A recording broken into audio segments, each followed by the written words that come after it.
بسم اللہ الرحمن الرحیم۔ اس ویڈیو میں توبہ استغفار کی فضیلت حدیث کی روشنی میں بیان کریں گے۔ یہ ایک سادہ لیکن طاقتور دعا ہے۔ استغفر اللہ، یا اللہ مجھ گناہ گار کو بخش دے۔ گناہوں کے بوجھ سے اگر دل بھاری، ذہن پریشانیوں کا شکار ہو جائے تو استغفر اللہ ایک سادہ سی دعا آپ کے دل کو پرسکون کر دیتی ہے۔ بلا شبہ توبہ استغفار کرنے سے اللہ اپنے بندے پر رحمت کے دروازے کھول دیتا ہے۔ استغفار کے فوائد۔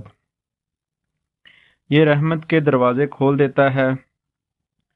قرآن میں ایک جگہ استغفار کی اہمیت اس طرح بیان کی گئی ہے: اپنے رب سے معافی مانگتے رہو، بے شک وہ ہمیشہ معافی دینے والا ہے۔ یعنی صرف اللہ سے رحمت کی طلبگار رہیں، کیونکہ وہ ہی معاف کرنے والا ہے۔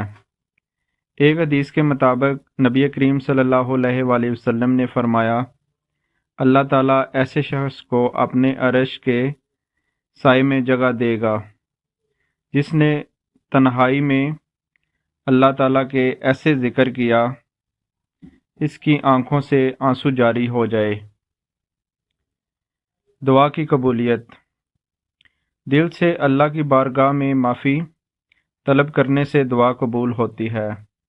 کسی مومن کے لیے دعا سے بہتر اور کوئی چیز نہیں، کیونکہ بحیثیت مسلمان ہمارا یہ یقین کہ صرف اللہ کے پاس یہ اختیار ہے کہ وہ ہماری دعائیں قبول کرنے پر قادر ہے۔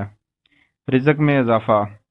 قرآن مجید میں اللہ پاک کا یہ وعدہ ہے، اللہ سے معافی طلب کرتے رہنے سے وہ رزق میں خیر و برکت عطا کرتا ہے۔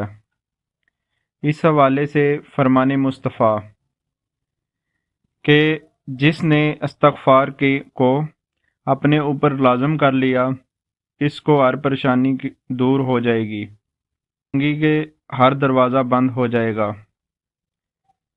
ایسے اس جگہ سے رزق عطا کیا جائے گا جہاں سے اسے گمان نہ ہو۔ معافی کا ذریعہ۔ اللہ تعالیٰ ہر مسلمان کو مصیبتوں سے دوچار کرتا ہے، در حقیقت یہ مومن کا امتحان ہوتا ہے۔ اللہ ایسے وقت میں شکوہ نہیں، اللہ سے معافی مانگنا چاہیے، استغفار کرنا چاہیے۔ رحمت کی بارش۔ اللہ رحمت کے دروازے بندے کے لیے کھول دیتا ہے اور ہمارا دل اپنی جانب راغب کر لیتا ہے۔ قرآن میں ایک جگہ بیان کیا جاتا ہے کہ اپنے رب سے معافی مانگو اور پھر اس سے توبہ کرو، وہ تمہارے پر آسمان سے بارش برسائے گا اور تمہیں اپنی طاقت میں طاقت بخشے گا۔ اللہ کے فضل کا اصول۔ قرآن مجید میں استغفار کرنے والے سے اللہ نے وعدہ کیا کہ وہ اس کو اپنے بے پناہ فضل سے نوازے گا، اس دنیا میں بھی آخرت میں بھی۔ قرآن میں اللہ اپنے بندوں سے مخاطب ہو کر فرماتا ہے کہ تمہارے لیے باغات مہیا کروں اور تمہارے لیے دریاؤں کو سامان مہیا کروں۔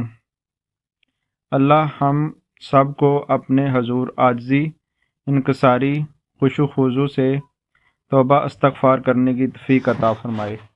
آمین۔